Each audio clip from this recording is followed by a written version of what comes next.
Well folks, welcome back to the workshop. Tonight we have a wee treat for you.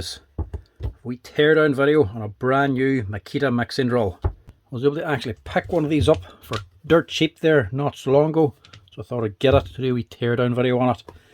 And because I'm just curious myself as to what she's actually like, because let's face it, it is a tiny little mixing drill. 18 volt cordless mixing drill. It is tootsie. So I'm very curious myself as to what she's like on the inside. I've never actually used or opened one of these before. Never had one on for repair. So I'm very interested to know what she's like. So like I say, I picked this up for very cheap. Only actually paid about 134 this year. Actually thought it was a mistake by the shop. Normally they actually sell for about 300 or 350 euro for a body only of one of these here machines. So she's the DUT130. It's a brand new machine, but she's not fresh off the production line. She's a 2019 machine. So she's been around a while, which makes sense, seeing as what I was actually able to buy it for. I seen this for sale at 130 euro and obviously thought it must be a mistake. Someone else just priced it wrong or something like that. Whenever you price a machine wrong or anything at all, once you have a label on it of the price, you technically have to sell it at that price. Otherwise it's false advertisement. These here actually sell for about 300 to 350 euro for these here machines, body only. So I actually only took it down to the counter to let them know they had it priced wrong. But they informed me, no, that is the correct price. They were on offer at a stage and they simply hadn't sold. This was the last one. It was actually 130 euro. So this was actually sitting in the shop for about a year or so before I actually bought it. And obviously Makita must have had a surplus of them. That's why they must have had a deal running at such a low price to get rid of some of the surplus stock that probably was lying around for a while. So that's probably why she's a 2019 for a brand new machine. So let's tear it apart and see what she's like on the inside. See if she's actually worth that kind of money. Now, first off, it's tiny. I mean, it really is small. Look at the size of the little motor on it. She's a 2-speed machine, high and low, and she's a brushless motor. One-way switch, no forward and reverse, just a lock button. And obviously the battery compartment then has a cover over the top to help keep the muck out of it. Obviously, because it is a mixing drill, so it's going to be mixing things like paints, plasters, renders, tile adhesive, stuff like that there. It's going to get a mess made of it. That there's just to keep the battery connections and the battery nice and clean. Same as the switch. There's actually a wee rubber cover on the switch. I'm assuming it's a rubber cover instead of just a rubber switch. And then this here rubber shroud on the top. This is simply to stop some of the splashback from your bucket splashing back onto the machine. First thing, get this awkward handle out of the way. It's handy for the machine, but not for the video.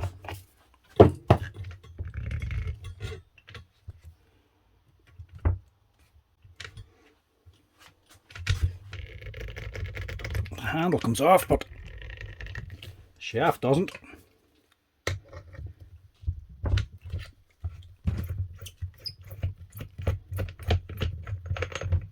It's actually handy for transporting. That's not a light steel shaft either. That's a solid lump of steel. It's handy if you're left or right handed. You can actually swap that around. Pull that shroud off, flip it, screw it on that side. It's handy you can flip it because the other side it doesn't have a hole. Helps keep the threads on this side nice and clean. Get rid of that for a start. And then before we actually strip it, actually just see what she runs like. Now this door as well for the battery. Can't see it lasting too long. She's just, what is she? It's a PA6 GF30, so glass fibre reinforced nylon. It's not the strongest. It's going to be the weakest point back here. Generally this gets slapped about a bit.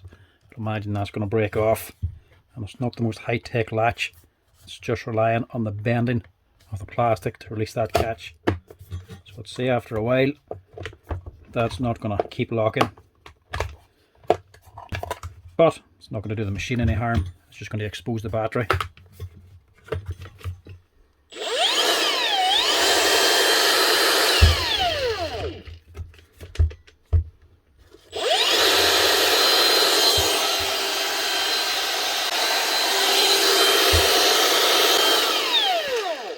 Sounds good.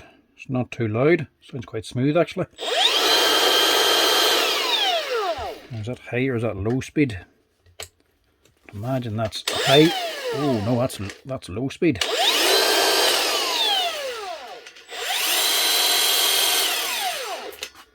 Right, for a mix and drill, that's way too high.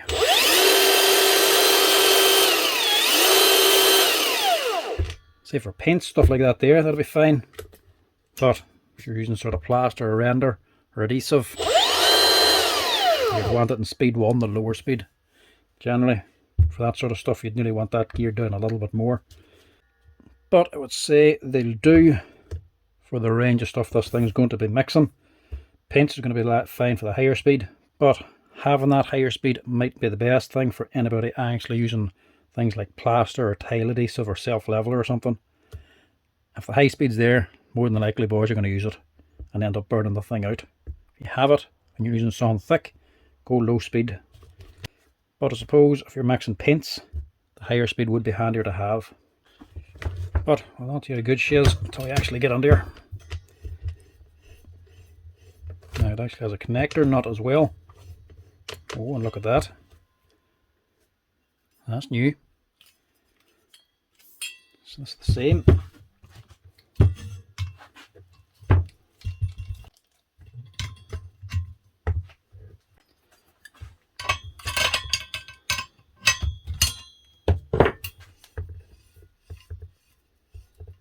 Nope. Look at that. It's not unusual to see a connector nut and a mixing drill. That's a little bit handier there. Normally a mixing drill is going to have an M14 thread, which this here is. That's M14. Standard for a paddle mixer. So you don't have to just buy this Makita paddle. You can fit other paddles onto this with an M14 thread, same as most standard paddles. The connector nut is what makes it interesting, because the connector is going onto a 1/2 inch thread.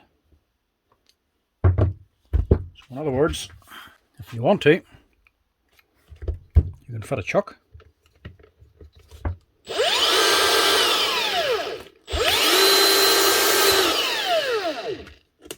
Now that's a wee bit more versatile.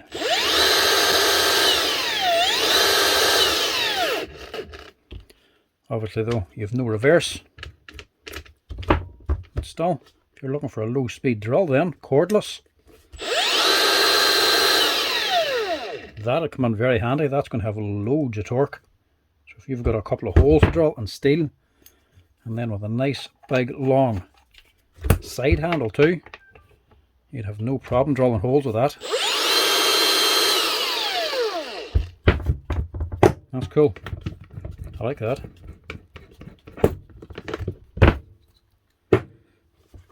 Anyway, let's get under it.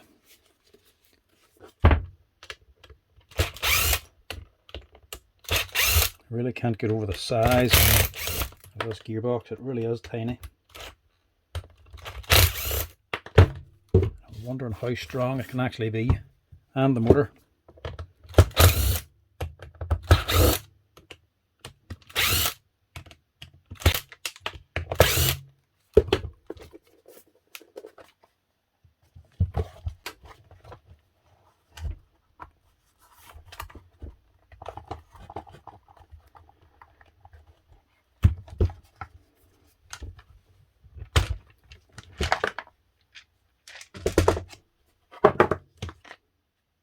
Actually a bigger motor than I thought. That ain't too bad. Gearbox. Not too bad looking from the outside. Don't like the plastic gearbox housing though. I wonder if the teeth for the second gear is going to be on the actual plastic gearbox housing. If it is, that'll have a tendency to strip out. We'll have to get into that and check it out. Right, this isn't actually a drill, it is a mixing drill. Cordless drills, or generally just any drill, it has forward and reverse. The chuck will lock. They'll actually have a wee lock pins up on here and the actual gearbox. So you shouldn't be able to turn it by hand. That's to allow you to open and close the chuck by hand. So whenever you want to tighten it up fully, the gearbox just doesn't turn with you. It actually locks up. You can lock the chuck. This doesn't have 2 speeds, and it's probably not exactly designed for a drill, so that doesn't have the actual locking mechanism. It has a metal nut on the end to protect the bearing behind here and to hold it in, but it's a Makita, so that whole gearbox housing is only available as one solid piece. You can't get any of the parts inside of it.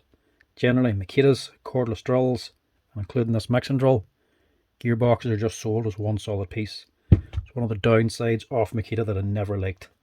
If it was a DeWalt, you could buy everything inside of this and nothing on the motor. The motor would just be one solid piece. Makitas and DeWalts are just complete opposites. Can't buy anything inside the Makita gearbox. DeWalts, you can buy everything inside. Makitas, you can buy all the individual components of the motor. DeWalts you can't, you can only buy it as one solid piece. This one is no different. You can buy everything inside of this here separately. Switch, controller, battery retainer, stator, rotor, all those here parts are actually separate. The controller is going to be the dearest part, but you could be paying up to about €100 for that there. Switch, probably about 30 or 40. Retainer costs maybe €5 or so. Stator costs about 30 or 40 euro as well. Rotor, a little bit more. Now on the rotor, it's a metal shielded bearing. I would rather a rubber one on that, to be honest. Might allow it to run faster, but rubber is going to be better for the likes of dirt and dust protection. These things are going to get covered in dust. These will last, but a rubber one would last a bit longer. And it is a 1650 bearing, so a wee bit of an oddball. Made in Thailand. It's an MBD. So it is a name brand bearing, but I'd still much rather see the NSK bearings than the Makitas. But that's better than nothing. Laminates on that there aren't all that tight. The top one then is again a 1650 NBD. So the same bearing on the top and bottom. 1650 is a decent bearing, but a little bit more difficult to get. They're about the same sort of size as a 625 bearing, but the inner and outer race on the 1650 is a little bit beefier on this here one compared to the 625. These here are more readily available. These here are harder to get, but they do tend to last a little bit longer because of the thicker races. Now, it's a pressed on gear on top, so that'll have to be pressed out first before you can get to that bearing. And it's really annoying the way it's set into that fan as well. It's deep down, so you'll either have to smash the bearing to get it off, get something onto the inner race, or you'll actually have to grind down the bearing because there's no way of getting in to pull that out, or replace the entire rotor. Everything else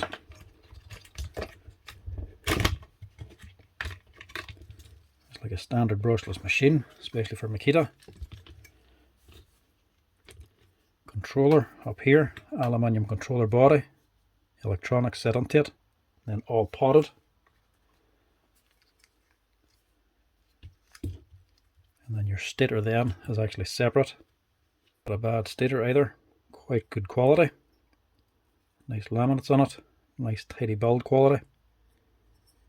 You can open it as well if everything goes wrong with the Hall effect sensors down in here. Not that they ever really do. You can take out the screws, unsolder the contacts and pull this here back end off to get to the circuit board underneath. But not something you never really need to do because if anything goes wrong with it, you can actually just replace the whole unit. So the switch itself is a decent Omron switch. With the looks of it, it's very similar to most of the 18 volt Makita tools, drills and impactors and that for the brushless stuff. A lot of Makita switches are roughly the same, even back to older stuff, corded machines. The switches will be the same, but just with a different layout. Maybe different buttons here or different connectors, but a lot of them will be roughly the same for certain types of tools, so like the drills and that. Once you go into the cordless stuff and brushless stuff, same idea. This here with the same ones as some of the 18 volt drills and impactors, just they'll not have this locking feature. And you can tell because on the top it is actually a changeable switch, so that does have forward and reverse. It's just not been used on this here mixing drill. Interesting to see how that is actually prevented from changing.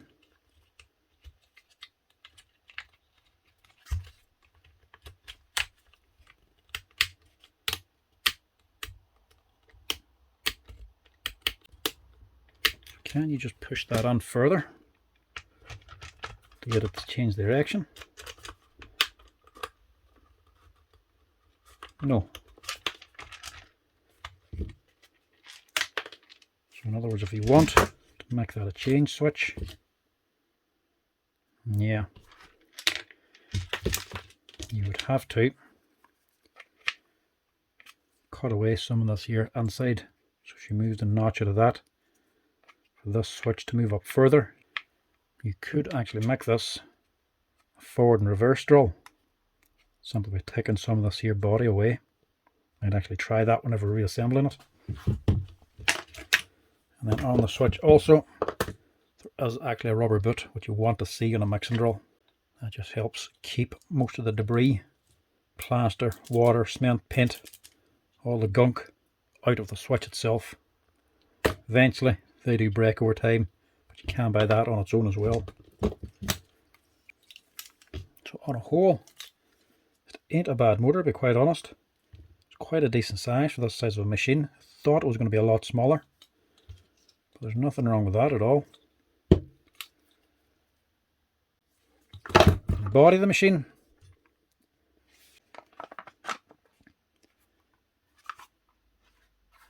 it's actually quite nice, well made.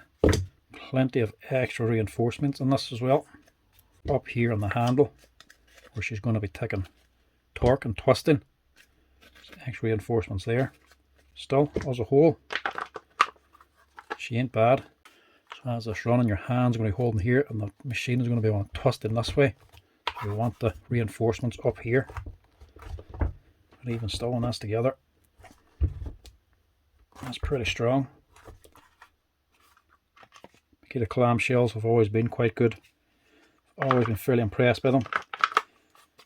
Now, they could be a wee bit better than this one. Only had the wee rubber bumps on it.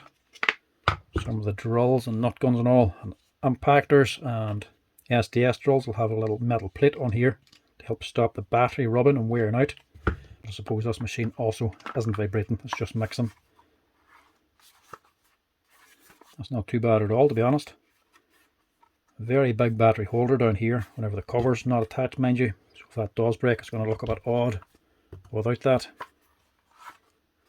But yeah, not too bad. Main thing is the gearbox. What's she like on the inside? That's just a wee change lever for it, going between the two speeds.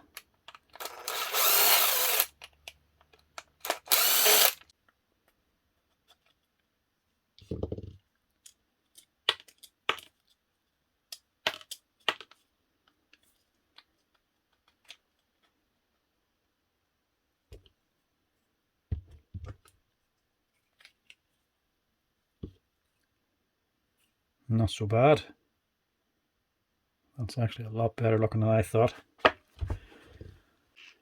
A lot of drills, cordless drills, mixing drills, anything with 2 speeds on it, you're going to have to lock the planetary gear to actually get the second speed. Most of the ones, cheaper ones, this here locking gear here will have to mesh onto something. Generally they'll put the meshing teeth on the plastic gearbox cover. Even the older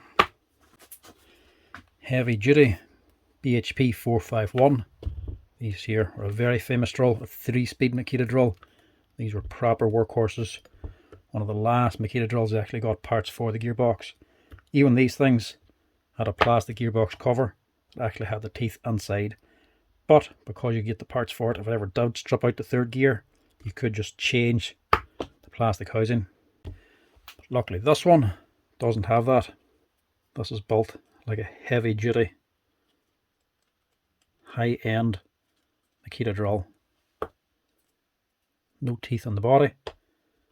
Teeth is on here. So it's outside of this gear that locks for the 2nd gear, for the low speed. So in other words, you'll have a hard time stripping that out. That's nice to see that. And it's nice to see it actually has the 4 pins for this gear as well. So it actually keeps that gear located properly whenever you're changing speeds. Some of the heavier duty Makita drills as well also has the same setup with one of these here metal gears, so that you don't strip out the second low speed. But Makita cheaped out on the manufacturing. They're designed like this with these 4 pins, but Makita took out 2 of them. So they've only actually got 2.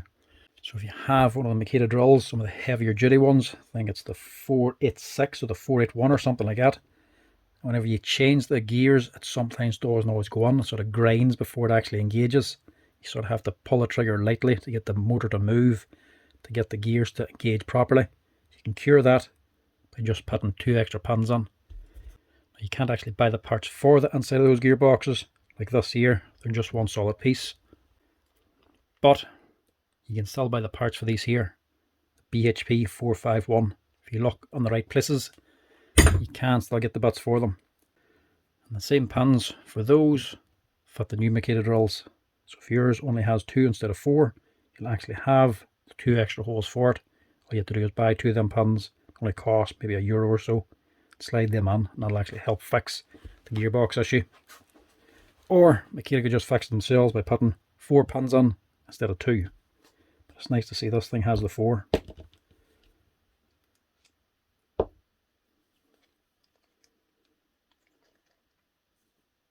one side of this, not like a standard drill. You just have your bearing down in here. Normally for a cordless drill you'll have an extra gear and metal pins inside to lock the spindle when you're turning it by hand. Obviously this is only a mixing drill. It doesn't have that. It doesn't actually need it because it's not meant to be changing forward and reverse. The actual build quality of it, nicely made aluminium part there. And this bearing down here is a 6001. There's actually no brand name on that one. There's not just one bearing in here, there'll actually be another one up on this side. Obviously it'll be no good if there's just one bearing supporting this shaft. Let's see what's up on this side of it.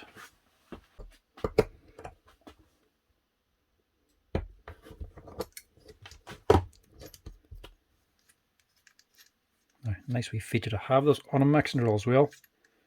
Even a big Iben stock mixing drills don't have these here on them. On this side is a 6202 bearing. Sadly, that's actually a no-name brand, so that's not good. Not what you like to see on a Makita. So armature has a name brand, but the bigger ones in here are just a no-name brand. Not the end of the world, but for a Makita you would like to see name brand bearings. But at least it's good to know you can actually change them handy enough. And as well, a wee bit thought out outside here where it's going to be more exposed to rust and dirt and grit, to have a rubber seal. Inside here where it's going to be in the gearbox anyway, it's a metal shielded one. I'd much rather see an NSK bearing in there. I mean, for the price of the part, that's not a light gearbox here. That's quite a heavy duty piece of aluminium. You would think they would just put a wee bit of extra effort in, a little bit of extra cost for a name brand bearing. But at least you can change them if you need to. But on a whole, everything else, if you forget these 2 bearings, isn't that bad at all. Everything inside the gearbox, apart from them, is actually quite good. Even this here ring gear here. Look at the size of that. That's really heavy duty. And then the meshing one's onto that again. Big massive gears on it. And you go on up then into less torque, more speed. Still fairly big gears. Then you go into the higher speed ones then. There's actually little needle bearings in every one of them little gears. Simply because these are not as much torque on them, but they're running at a higher speed. That's actually really good. Simply because these ones, they'll have less torque on them, but they'll be running a lot faster because they'll be running directly off the motor itself. So these have to deal with a lot higher speed. Cheaper ones, it's just going to be the same as these ones back here, just a gear on a metal pin. That's a wee bit better quality there from Makita. Everything else is quite good, even this actually. That's the lock button for the switch. Didn't notice there's actually a rubber cover for that as well. I can see why it retailed at around 300 quid normally, because the gearbox in this thing is actually quite heavy duty, apart from them bearings. And the motor is really decent as well. That's actually a pretty good machine there. Actually reminds me an awful lot of the old Ryobi mixing drill, the PMT 1362 or the 1361. It was a little bit heavier, but it was a corded machine, so the motor is going to be a wee bit bulkier on it. But on a whole, it's probably the same sort of equivalent of a machine. The old Ryobi as well wasn't really designed for mixing plaster, for working for the entire day. Neither is this here. But if you're pulling out a battery operated mixing drill, cordless one, you're doing it as a quick job. You're not using it all day long anyway. You're going to have a corded machine for working all day, if you're using plaster, stuff like that there, if you're using big batches of stuff. This is more convenience. But even for a convenience tool, that's quite good. Now, the reviews on this thing weren't too bad either, so I was checking them out. People actually did like this, and they're saying it was surprisingly powerful, but you can actually see why, seeing as this gearbox is very small, but it's well laid out. I'll leave that for now. I'll put this back on.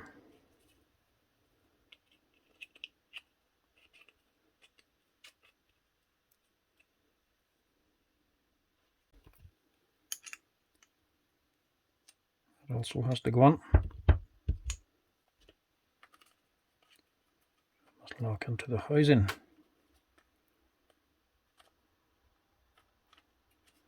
Drop that on first. You can see how that actually locks together to lock that higher speed. This can't go on back to front either. So this wee cutout here, they have to line up.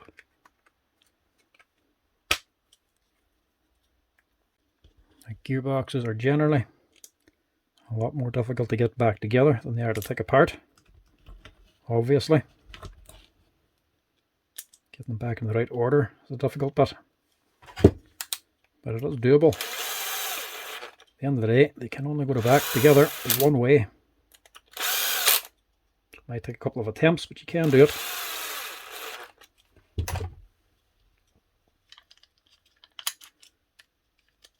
Getting the gears on, these are a lot longer,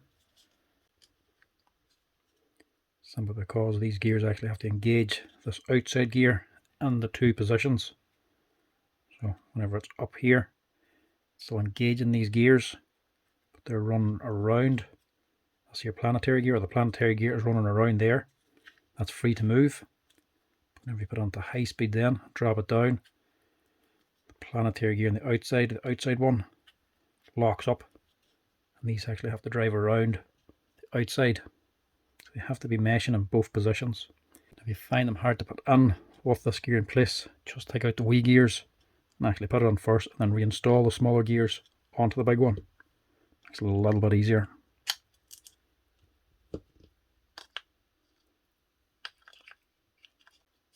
Now this outside gear has to lock in to there. It has to drop down as well into these gears. Just give them a wee turn to get it to go in. This metal washer just drops on top. And as you can see from everything inside this brand new gearbox, there's not much grease in it. Whenever you are rebuilding any gearbox on a cordless drill, never over grease them. They take about a pea-sized amount of grease, and that's it. You put too much on, it's all going to come back out again. It's going to come back out into your motor, which you do not want. Not it'll do it any harm, but it's going to make a right mess of it. This back bit, this wee bottom cover, drops on here and twists into place. That locks it on. And this wee change lever Pull up your gearbox. That's sided as well. So it's going to be the flat side that goes onto here. Hook it on back here and compress the spring. Drop it on.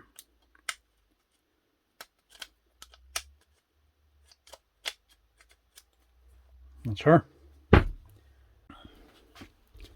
then lastly, this aluminium nut. Basically that's just pushing down this bearing on here, make sure it doesn't come up, and it acts like a little bit of a seal. It's not a proper oil seal, but it helps to a degree.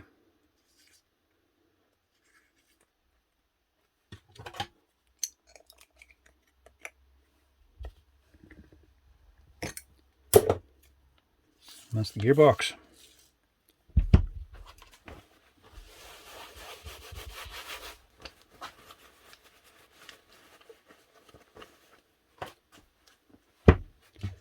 Now to rebuild it.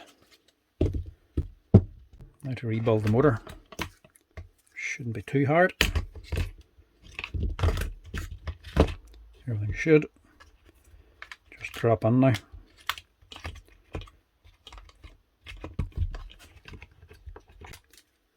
Only thing we need to be careful of is just a few of the finer wires, like this little wiring loom here. Make sure that's tucked down out of the way. There's not going to get nipped on anything. That should be okay.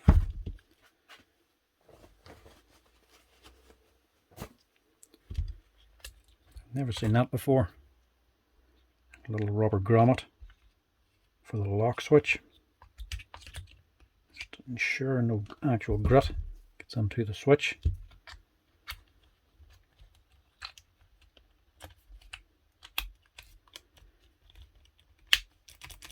So the switch, that's it running, that's it locked. So that should allow it to go into reverse. So I'm actually going to modify this and see if we can get it to run in reverse. Just out of curiosity, just in case you ever wanted to use it as a drill.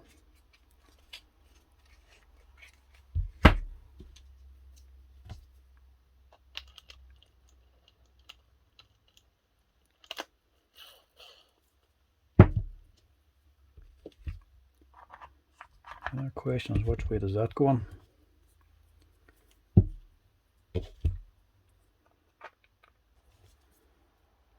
Hook it onto there. Drop on your motor. Snapped on faster than I was anticipating. Drop all that on together with the change lever.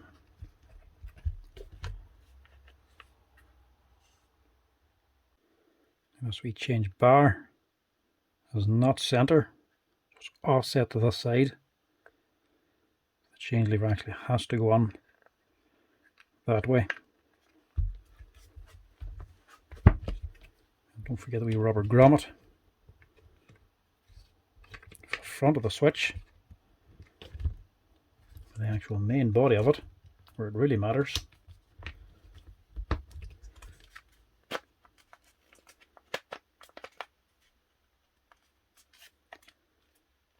And that's it.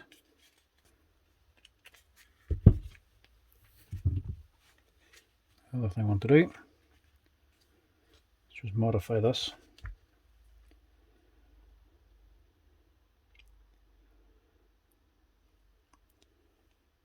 As you can see, this one, change lever, has a wee notch cut out of the body. This is solid all the way around apart from here. And on this one, it's solid all the way.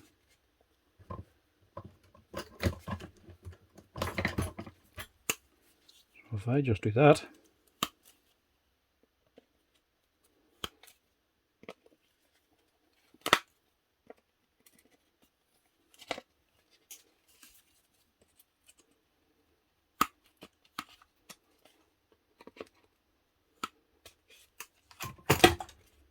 that should technically allow me to change speed.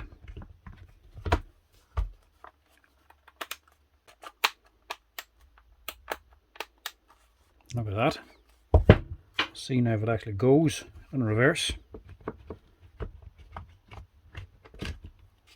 And just the last thing, battery cover just drops on the top.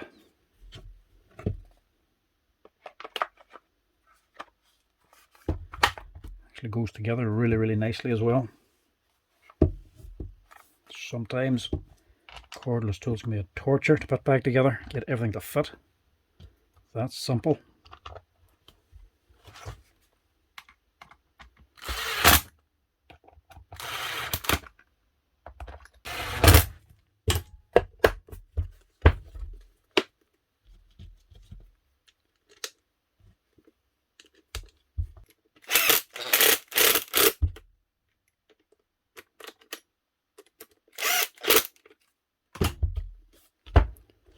There we have it.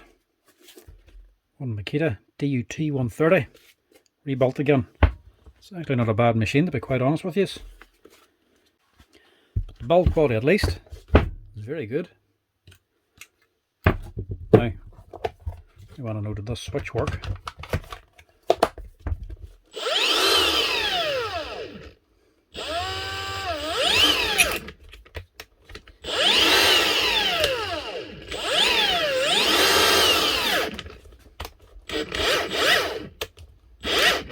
Does work, but only in the same direction.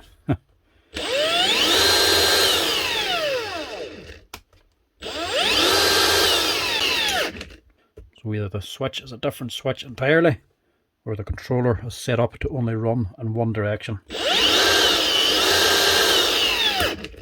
Good to know you can put a chuck on it, but at least you know as well, you can't just modify it to get it to run in reverse.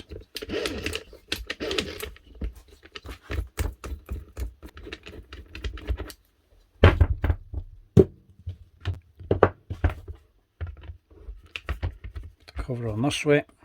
I'm right-handed.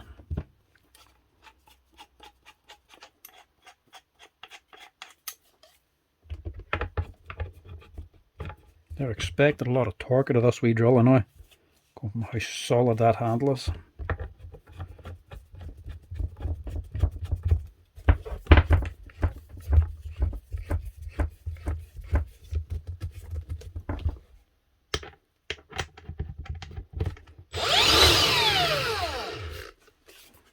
That's her.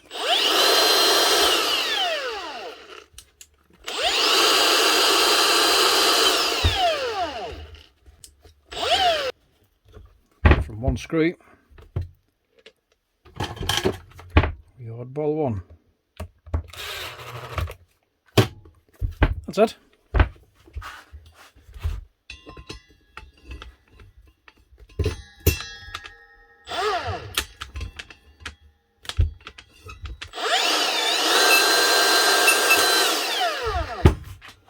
That's her.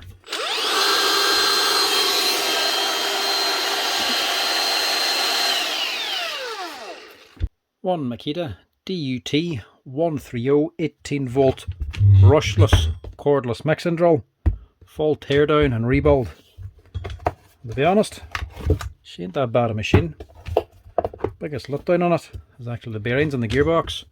Apart from that, it ain't that bad at all. This particular whisk ain't really the best. It's not going to be mixing plaster now. You can dismantle it as well. Probably better if I paint or self-leveler maybe. But if you have other heavier stuff to use, you could actually get a different whisk. Anything's going to fit this. Machine itself, very good actually for all it is. Might be a small gearbox, but it's quite powerful. It's a decent sized motor. Good quality switch in it, and a very good Makita controller, same as most cordless tools. Battery retainer, always good in the Makitas. The side handle, very good, and I like the actual extras you get on this as well. Wee rubber covers for everything. As a whole, for the size of the machine, she's quite decent actually. Definitely would recommend something like that. But let's face it, it's not going to be doing an entire day's work. It's going to be handy for wee small jobs if you're mixing a single bag, something like that there. If you're planning on doing this here with 4 or 5 bags of mix, forget about it. It's not going to do it. You're going to need something like a big Iben stock machine for the likes of that. But for a quick and handy wee tool, Nothing wrong with it. Plus, with the option of taking the whisk off and putting on a chuck, it makes it a little bit more versatile. So you can use it like a cordless slow drill as well. Because let's face it, a lot of the smaller mixing drills are just slow drills with a whisk on the end of them. That's generally all they are. And even if they aren't, most boys actually do use a slow drill for mixing. So she's decent enough build quality. It runs alright. And it's going to be good for handy wee jobs. But is it worth €300? Yeah, to be honest, it kind of is. If you're just doing light mixes, it's definitely going to do it. Probably runs a little bit too fast on the first speed. But apart from that, she's actually not too bad. She's worth €300 for the build quality and the parts inside. She kind of is, to be honest. But anyway folks, thanks for watching. Hope you enjoyed this little teardown video. Stay tuned for more to come. If you like this here one, give us a wee like and a follow there at the bottom. Cheers. Thanks for watching.